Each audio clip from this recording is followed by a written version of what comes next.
Close your eyes, take a slow, deep breath, and for a moment, stop living in the past, stop rehearsing stress, stop feeding the body fear. Right now, your body is listening, every cell is paying attention. July is not just a month, July is a biological reset. July is where the old chemistry ends and the new body begins. You are not here to fight fat, you are here to change the signal. Because fat is not the enemy, stress is visceral, fat is not stored calories, it is stored survival. It is the memory of danger, it is cortisol that never learned how to turn off. And today you teach your nervous system that the war is over. Breathe slowly, long inhale, longer exhale. This breath is telling your brain you are safe, no chasing, no running, no proving, just presence. And when safety enters the brain, cortisol leaves the body naturally, effortlessly, silently. Feel your shoulders drop, feel your jaw soften, feel your belly relax, that relaxation.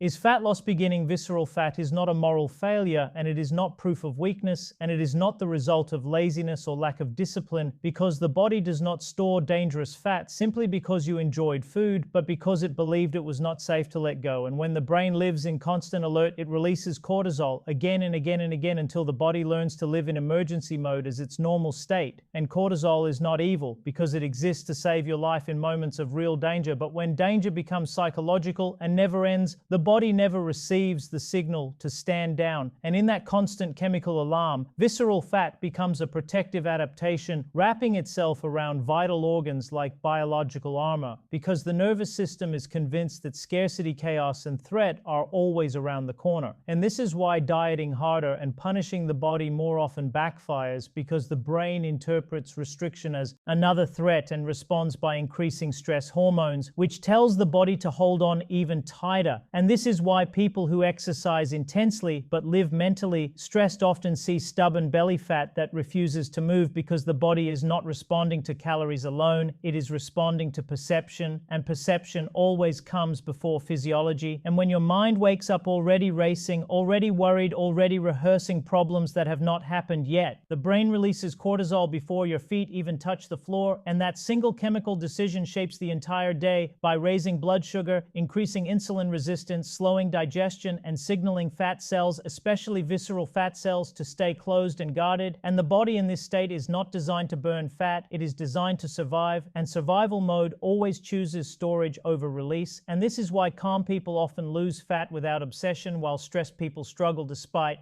effort, because the calm brain sends a completely different hormonal message. And safety is the master signal that tells the body it can finally shift from defense into repair. And when safety is felt at a neurological level, cortisol naturally lowers without force, without struggle, without willpower. And when cortisol lowers, insulin sensitivity improves. And when insulin sensitivity improves, fat storage loses its purpose. And this is not magic, it is biology responding to coherence. And the breath is one of the fastest ways to communicate safety to the brain, because a slow, controlled exhale activates the parasympathetic nervous system, which is the system of healing digestion and fat metabolism. And when breathing slows, heart rhythm stabilizes, and the brain receives proof that the environment is not dangerous. And proof is what the body needs, not positive thinking, not affirmations spoken with tension, but embodied signals of calm. And this is why meditation is not about escaping life, but about retraining the nervous system to stop seeing life as a constant threat. And when the nervous system relearns safety, visceral fat no longer has a job to do. And fat always leaves when it is no longer needed for protection. And the body is incredibly loyal to the brain and will always reflect what the brain believes about the world. And if the brain believes the future is unsafe, the body prepares for impact by storing energy. And if the brain believes the present moment is safe,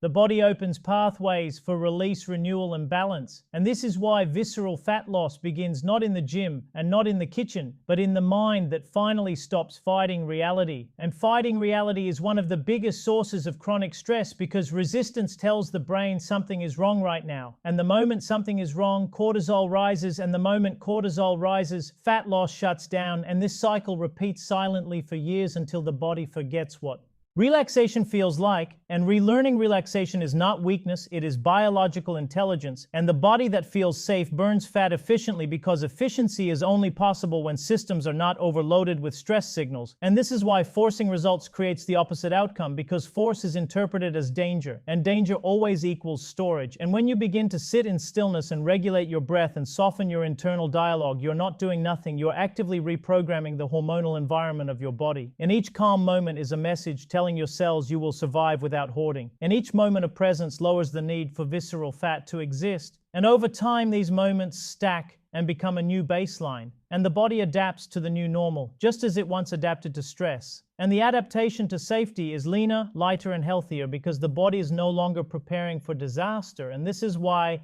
sustainable fat loss feels almost boring, because it happens when drama leaves the system, and the body does not need intensity. It needs consistency of calm, and when calm becomes familiar, cortisol stops dominating the chemistry, and other hormones regain their natural rhythm, and the body returns to its original design, which is not to carry excess visceral fat, but to move efficiently through life with energy, clarity, and resilience. And this transformation does not begin with punishment, but with permission. Permission to rest, permission to breathe, permission to feel safe in your own body. And the moment the body believes you are no longer at war with life, it begins to dismantle the armor it once built to protect you. Fat loss does not occur in urgency, and it does not occur in self-hatred, and it does not occur in the frantic energy of trying to fix yourself, because the body cannot heal while it feels chased. And panic is a biological command that tells every system to prioritize immediate survival over long-term optimization. And when panic becomes a lifestyle, the body rewires itself to expect threat at all times. And in that expectation, cortisol becomes the background noise of your existence, quietly shaping hormones, digestion, sleep, inflammation, and fat storage without asking permission. And this is why pushing harder often produces less result, because effort fueled by fear carries the same chemical signature as danger. And the body does not understand your intentions. It only understands signals, and force is a signal of threat, and guilt is a signal of threat, and comparison is a signal of threat. And all of these signals tell the body to tighten, to guard, to conserve, to hold. And fat in this state is not a problem to solve, but a consequence of a nervous system that has never been allowed to rest. And rest is not laziness, because rest is when regulation happens. And regulation is when the body shifts from sympathetic overdrive into parasympathetic balance, and only in that balanced state does fat metabolism function properly. And the parasympathetic system is the system of digestion, absorption, repair, and release. And without it, the body cannot let go, no matter how perfect the plan looks on paper. And this is why calm people often appear to lose weight effortlessly, because their biology is not fighting itself all day long, and their bodies are not flooded with stress hormones that block fat-burning pathways, and their nervous systems are not constantly bracing for impact. And the moment you slow down your breath, you are not just relaxing your mind, you are changing your chemistry. And a slow exhale is one of the most powerful instructions you can give your brain, because it activates the vagus nerve, which signals safety at the deepest level. And safety is the switch that turns off cortisol production. And cortisol does not need to be forced down. It leaves naturally when it is no longer required. And when cortisol leaves, the body shifts from catabolism into balance, and balance is where fat can finally be used as fuel rather than stored as insurance. And the problem is that many people associate calm with giving up, because they were conditioned to believe that struggle equals progress. And this belief keeps the body locked in a stress loop that sabotages the very goal it is chasing. And the irony is that the body responds far better to gentleness than to aggression, because gentleness communicates trust, and trust tells the body it does not need to protect itself from you. And when the body no longer sees you as a threat, it stops resisting change, and resistance is what creates stagnation, and stagnation is what keeps fat locked in place. And when you stop fighting your body and start listening to it, the entire system begins to cooperate. And cooperation is the state where systems align instead of compete, and alignment is metabolically efficient, and efficiency is how fat loss becomes sustainable.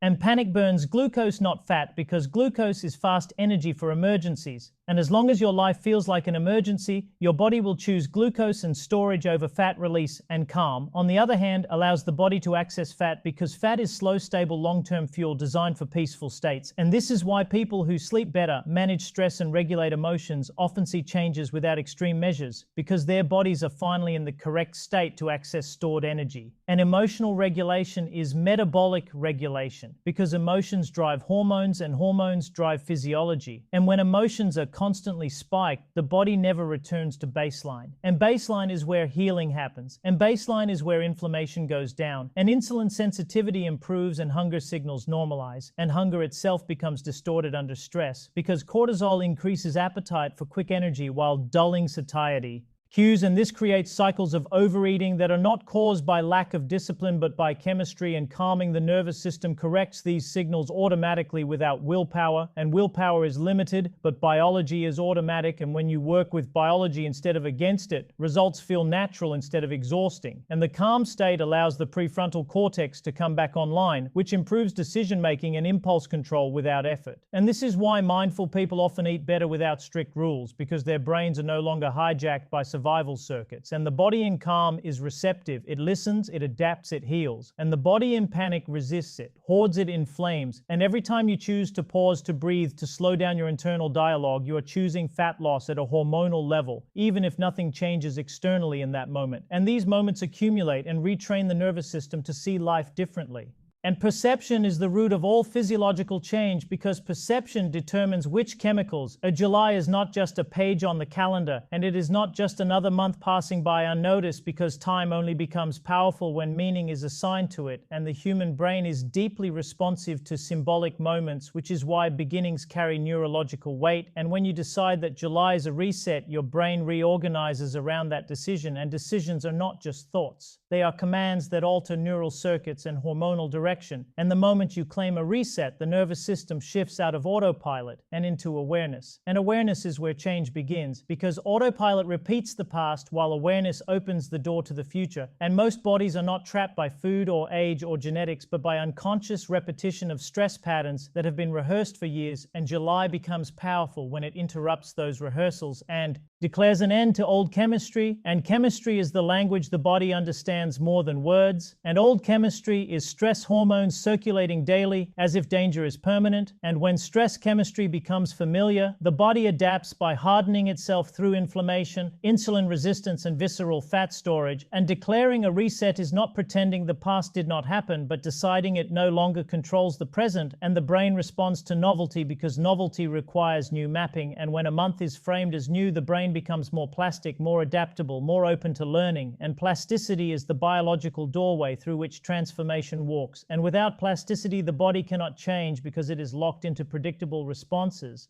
And July as a reset is an agreement with yourself to stop signaling emergency and start signaling possibility. And possibility is a chemical shift from cortisol dominance to dopamine, serotonin, and oxytocin balance. And these chemicals support healing metabolism, motivation, and connection rather than survival. And when the brain anticipates a new future, it stops clinging to the past, because anticipation redirects attention. And attention is energy. And where energy goes, chemistry follows. And when attention moves away from problems and toward intention, the body stops reinforcing the stress loop that created those problems. And this is why hope is not naive, but biologically intelligent, because hope alters hormone profiles in measurable ways. And July is not about forcing positivity, but about consciously choosing a new internal narrative. And narrative shapes perception, and perception dictates biological response. And if the narrative of your life has been one of struggle, the body prepares for more struggle. And if the narrative shifts to renewal, the body prepares for repair. And repair requires resources. And resources are released only when the brain believes the environment is safe enough to invest in long-term health. And a reset tells the brain that the chaos has an endpoint and that order is returning. And order is deeply calming to the nervous system, because unpredictability is one of the strongest triggers of chronic stress. And when you establish a clear temporal boundary like a new month, the brain relaxes, because it can orient itself in time. And orientation reduces threat, because confusion is dangerous to the survival brain. And July provides orientation by offering a clear before and after. And the body loves clear signals, because ambiguity keeps it vigilant. And this is why rituals work, because they reduce ambiguity and create certainty. And declaring July as a reset is a ritual that communicates clarity to the subconscious. And the subconscious controls most of your physiological responses. And when it receives a clear directive, it stops defaulting to old patterns. And this does not require belief, it requires repetition. And each morning you wake up in July and remember that this month is different. You reinforce the new signal, and repetition strengthens neural pathways and weakens old ones through disuse. And the old chemistry begins to fade. not because you fight it, but because you stop feeding it. And stress chemistry requires constant reinforcement through thought, emotion, and reaction. And when those reactions change, the chemical loop collapses on its own, and July becomes the container in which a new identity is practiced. And identity is the most powerful driver of behavior, because behavior follows who you believe you are. And if you believe you are resetting, you act differently without effort. And different actions produce different chemical outcomes, even if they are subtle, and subtle changes compounded daily reshape the internal environment of the body. And this environment determines whether fat is stored or released, whether inflammation rises or falls, whether energy improves or declines. And the body is always adapting to its environment, and the internal environment matters more than the external one. And July is an internal season change, regardless of what the weather is doing outside. And seasonal shifts in nature signal animals to change behavior, metabolism, and storage patterns. And humans are no different biologically, but have lost conscious connection to these cycles. And choosing July as a reset restores that connection by aligning intention with time, and alignment reduces friction, and friction is stress, and stress keeps the body locked in old states. And when friction decreases, flow increases, and flow is the state where the body uses energy efficiently and waste is released. And visceral fat is metabolic waste stored under stress conditions, and when stress conditions end, waste is processed and eliminated. And this is not a punishment of the body, but a return to balance. And balance is the natural state the body constantly seeks. And July becomes the moment you stop interfering with that process through chronic mental noise. And mental noise is one of the most overlooked contributors to metabolic dysfunction, because it keeps the brain in a loop of prediction and worry, and prediction burns energy and creates tension, and tension signals danger, and danger signals storage. And when you decide that July is a reset, you give yourself permission to stop predicting worst-case scenarios and start experiencing the present moment, and presence collapses time and removes the imagined future that feeds stress chemistry. And in presence, the body realizes nothing is wrong right now, and that realization is profoundly healing, because it shuts off unnecessary survival mechanisms. And unnecessary mechanisms are expensive in terms of energy and resources. And the body conserves energy by storing fat when it believes resources are threatened. And when it realizes resources are available and the environment is stable, it begins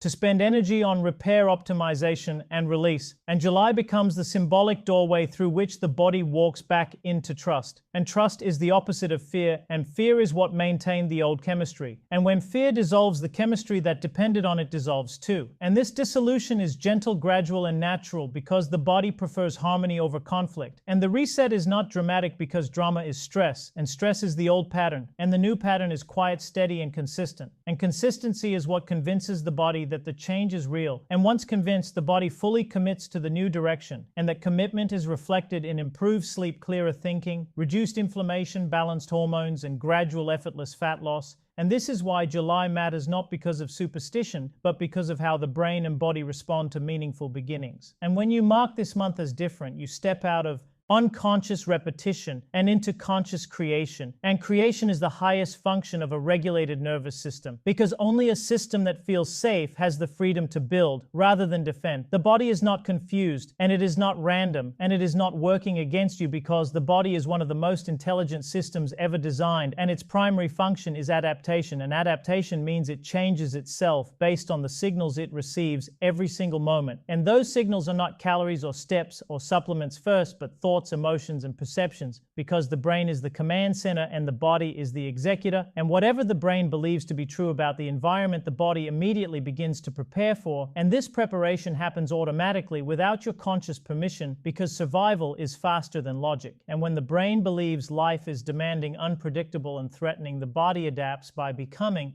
defensive. And defense in biology looks like inflammation, tension, insulin resistance, and fat storage, especially around vital organs. And this is not sabotage, it is obedience. And the body is obeying the story the mind keeps telling. And if the story is rushed, stressed, overwhelmed, never enough, then the body mirrors that story through chemistry. And chemistry determines structure, and structure determines how the body looks and feels. And this is why two people can eat the same food and live very different physiological realities, because their internal narratives are different, and the body body does not respond to what is happening objectively, but to what is perceived subjectively, and perception is created by thought filtered through emotion. And emotion is what gives thought its chemical power. And when emotions like fear, frustration, guilt, and urgency dominate the nervous system, they instruct the body to prioritize short-term survival over long-term health. And survival mode is efficient in emergencies but destructive when sustained. And sustained survival mode slowly reshapes the body into a form designed to endure threat, not to thrive. And thriving requires safety, because growth is only possible when resources are available and not being diverted to defense. And the body diverts resources under stress by slowing digestion, reducing thyroid output, increasing blood sugar, and storing fat. And all of these are logical responses to a perceived hostile environment. And when people fight their bodies, they are often fighting intelligence that is responding exactly as designed. And the mistake is not in the body, but in the signals it has been receiving for years. And this is why changing the signal changes the outcome. And the most powerful signal the brain responds to is emotional state, because emotion is the language of the subconscious, and the subconscious controls autonomic functions like hormone release, metabolism, immune response, and fat storage. And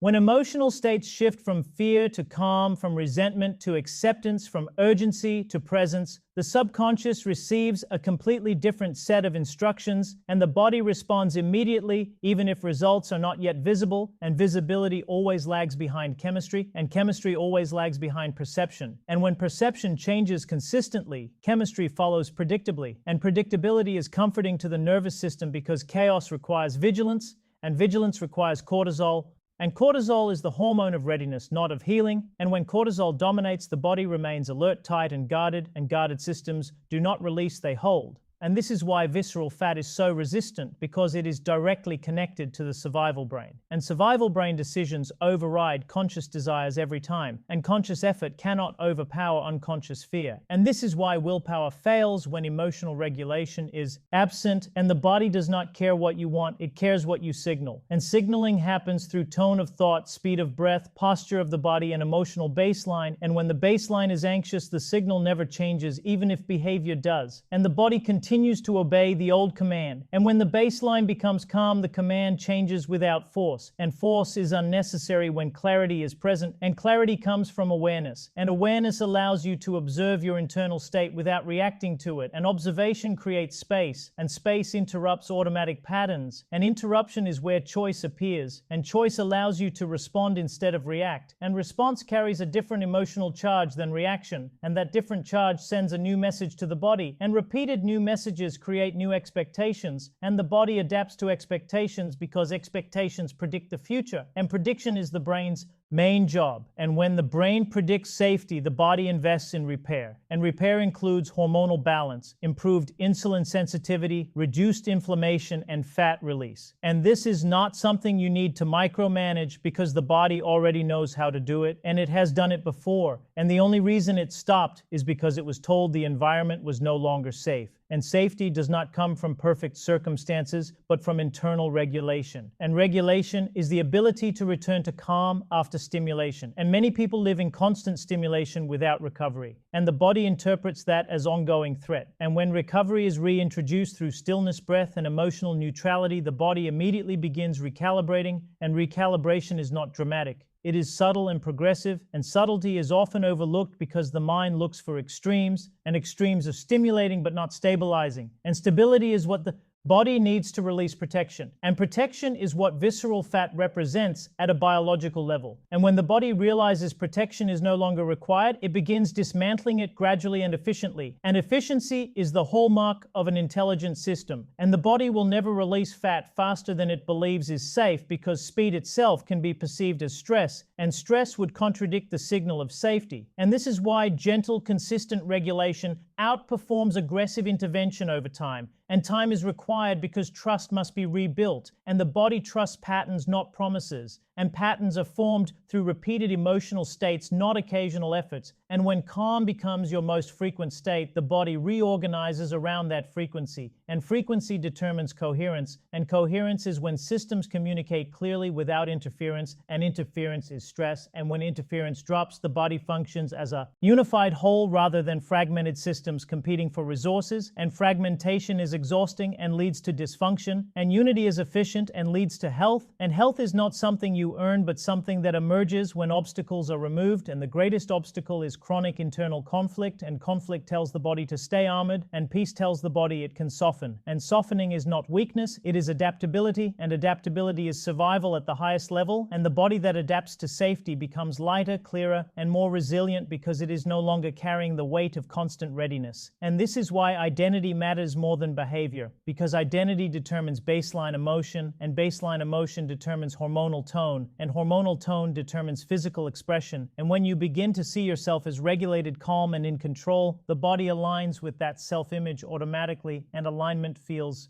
effortless, because effort is only needed when systems are misaligned. And when alignment occurs, fat loss becomes a side effect, not a goal. And the body releases what no longer matches the new internal order, because order does not tolerate excess. And excess only exists in disorder. And when internal order is restored through emotional regulation, the body reflects that order externally. And this reflection is not something you chase, but something that reveals itself as the natural consequence of coherent signaling. And the body continues to obey, not because it is forced, but because it finally understands that the mind is no longer creating emergencies where none exist. Transformation does not come from chasing outcomes, and it never has, because chasing implies lack, and lack is a psychological signal that something is missing. And the moment the brain believes something is missing, it activates pursuit mode. And pursuit mode is another form of stress, because it places the nervous system in a future-oriented state where fulfillment is always delayed, and delayed fulfillment keeps the body chemically dissatisfied, and dissatisfaction produces cortisol just as surely as fear does. And this is why people who are constantly trying to change their bodies remain trapped in the same patterns despite effort, because the identity they are operating from is one of insufficiency. And identity is not a label, it is a state of being that shapes perception, behavior, and emotional baseline, and the body responds to identity more than it responds to goals, because goals exist in the future while identity exists now, and the body only lives in now. And whatever you are being now becomes the chemical environment the body adapts to. And when you identify as someone who's trying to lose fat, the body stays in a loop of effort, struggle, and evaluation. And evaluation is stress, because it involves constant monitoring and judgment keeps the nervous system alert.